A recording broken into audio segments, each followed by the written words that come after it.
And he actually drove by his house at least 4 times from the point that he saw this to the point the shooting started. That's correct. And never once did he stop home. No, he did not. What is up, everybody?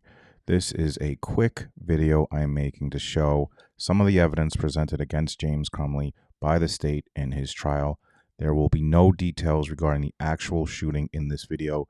This is just the evidence presented against James Crumbley that the state believes shows he is guilty of involuntary manslaughter. I hope you like it. If you could like, share, comment, and subscribe, that would be greatly appreciated. Thank you so much for watching. Correct. Okay. Tell us what the shooter wrote April 4th, 2021, 11:56 at night. He types, like I hear people talking to me and see someone in the distance, and then he appears to try to correct the spelling of the word distance. Okay. And April 4th, 2021, 11:56 and 50 seconds, what does he write? I actually asked my dad to take me to the doctor yesterday, but he just gave me some pills and told me to suck it up. And 11:57 p.m., what did he write? He continues on with, like it's at the point that I'm asking to go to the doctor. And then he says, my mom laughed when I told her. That was again 11:57 in the evening, April the 4th, 21. Correct. April 5th, 2021, this is just after midnight. What does he write? He tells his friend, but I'm having bad insomnia right now, RN, and paranoia. Okay. And then what does he write? I need help. That's at 12:11 a.m. Correct. And then at 12:12 a.m., what does he write? I was thinking I calling 911 too so I could go to the hospital. And continuing on, April 5th, 12:12 a.m., what does he write? But then my parents would be really pissed. And finally, 12:38 a.m., what does he write? He says, I'm going to ask my parents to go to the doctor's tomorrow, or Tuesday again. Then he continues with, but this time I'm going to tell them about the voices. And finally, he writes at 12:39 and 20 seconds, what? Like I am mentally and physically dying. What are we looking at here? That's showing a video was sent to his friend. Okay. So this is the same friend we're referring to at all times? Correct, yes. Okay. Yes. August 19th, 2021, 9:31 p.m. And the video is 71. I'm going to play that now.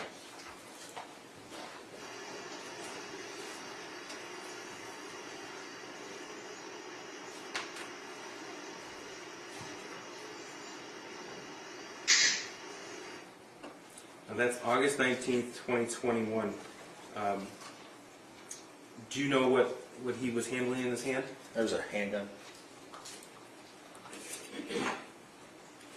This is exhibits 72 and 73. They've both been admitted. This is 8:20 a.m. at 12:30 in the morning, so we're carrying over past midnight from the last video. 72 is this text bubble. So what are we seeing here? Again, it's a text to his friend that he's been communicating with of another video of the gun. Okay. And this indicates that video was sent to his friend? Correct. I'm going to play 73 now.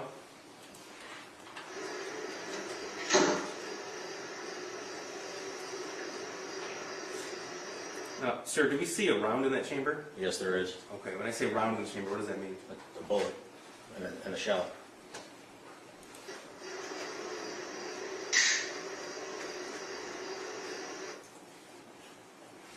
Okay, that was August the 20th.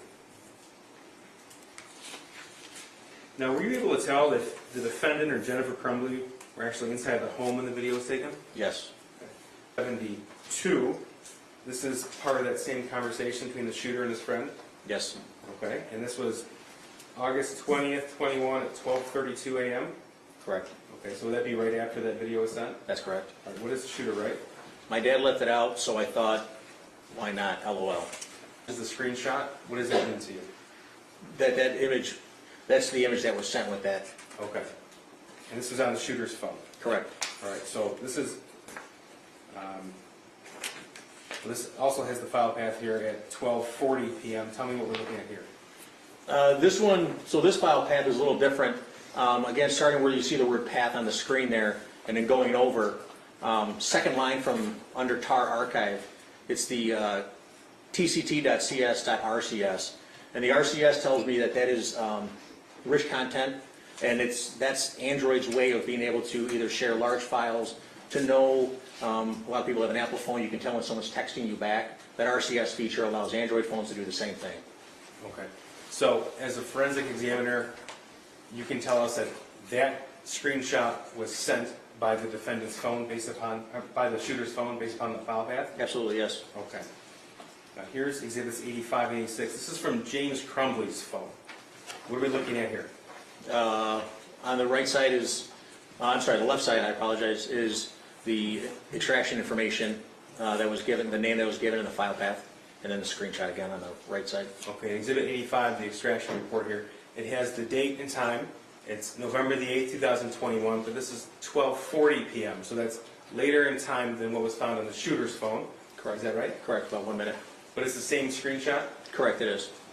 Now, did you find either screenshot of the 9mm, so price $299.99, used Smith & Wesson SD9VE in very good condition, comes with two 16-round magazines and cleaning kit with an image of a firearm, is that right? Correct. Okay, did you find that screenshot in either messaging from James Crumbley or the shooter?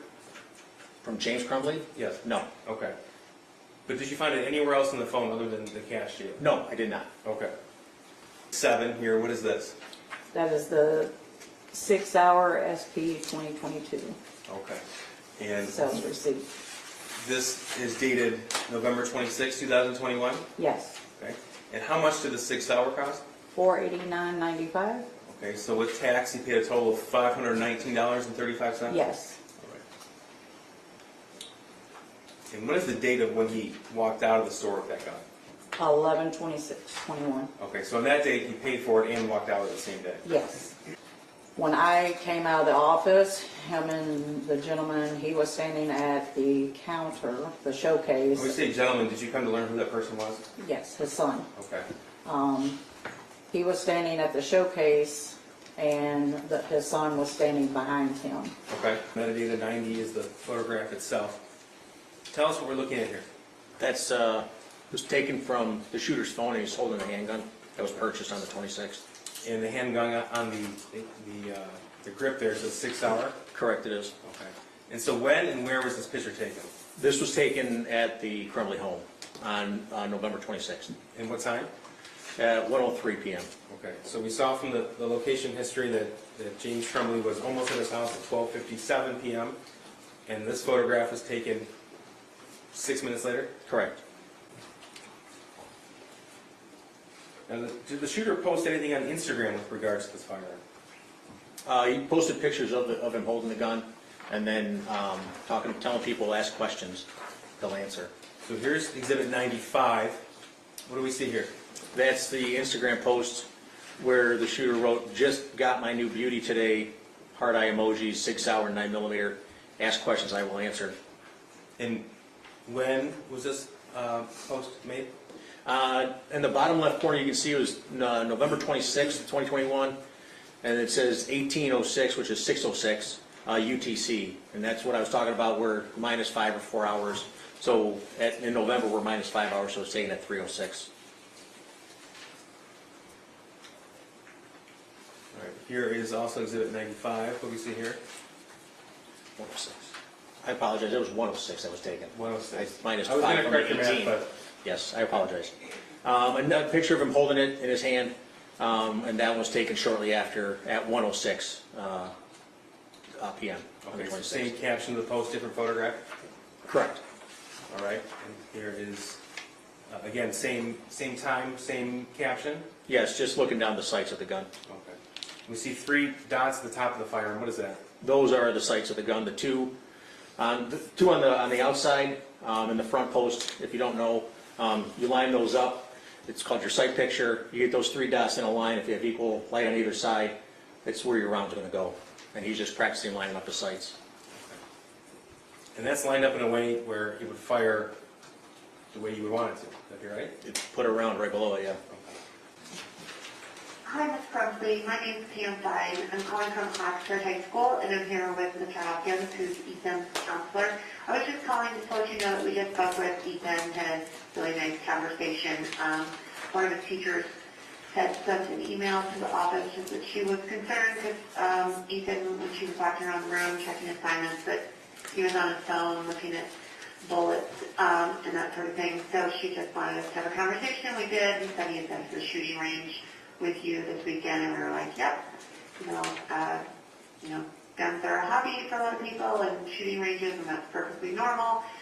And that we just wanted to make sure I had a conversation with him about the things he searches at school, and things versus searching at home, like Mr. Hopkins gave a great example of like if a teacher makes beer at home, perfectly normal and healthy, but can't be using searches for making beer at school. So we had a conversation. He was great. He's like, yep, I get it. So I just wanted to let you know that we did have that conversation with him, and I don't know, about 5 minutes, and he went back to class. All right, if you have any questions, you can give me a call. Otherwise, I hope you have a great holiday. Thanks. Bye-bye. Okay, so that was November the 29th, 2021. Did you find evidence that Jennifer Crumbley accessed that voicemail? Yes, she did. Is that depicted here in People's Exhibit 117? Yes. All right. Could you find from the messages between James and Jennifer who picked their son up from school that day? Ethan did. I apologize. James did. Father. Here's Exhibit 120. This is Jennifer Crumbley, you still working, 2:44 p.m. James says no, waiting for their son, 2:47. Okay. And 119, this is later on. What does Jennifer write to James? She asked you, did Ethan tell you what happened today? Okay. And that's the same afternoon that the voicemail was left? Correct. Okay. And James's response? Was yeah. That appears to be an email of the math worksheet. Here's Exhibit 30. This is what contained in the email? Yes, that's the original. So this was emailed to Jennifer Crumbley at 9:32 a.m. Is that right? Correct. And the scratched out version was texted to her at 9:31 a.m. Correct. Okay.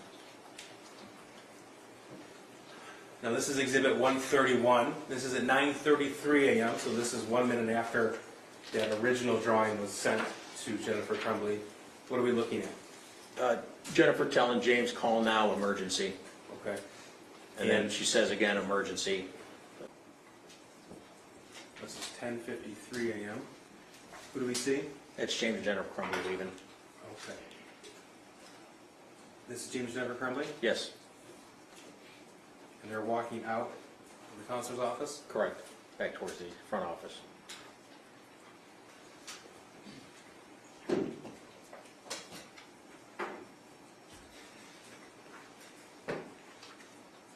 At one point in time, James Crumbley was holding a white piece of paper. Now it appears Jennifer Crumbley is holding that. Is that right? That's correct, yes. Okay. And he just took it back from her? Correct, he did. So they leave the building at 10:54 a.m. on November 30th. Correct. So based upon the location history and what you were able to determine, he was at the barn at that point? That's correct. Okay, so he had not checked in for the day and began working that day? Correct. Okay. So it was not until after he saw this, and that's when he signed on to DoorDash? Correct, after the meeting. Okay. So you were asked, did he have any reason to stop home? But I want to talk about after he saw this, if he ever stopped home at all. Okay? Okay? So, November 30th, 2021, at 11 a.m., that's when he first signed on to accept his first order for DoorDash. Is that right? That is about right, yes. Okay. And we went through some of those maps. We went through a little bit quickly yesterday. So I want to make sure that we're on the same page. When he was accepting these orders and making deliveries, it wasn't outside of Oakland County, was it? No, it was not. In fact, where was it? All local and within Oxford. Within Oxford. Okay. And he actually drove by his house at least 4 times from the point that he saw this to the point the shooting started. That's correct. And never once did he stop home. No, he did not.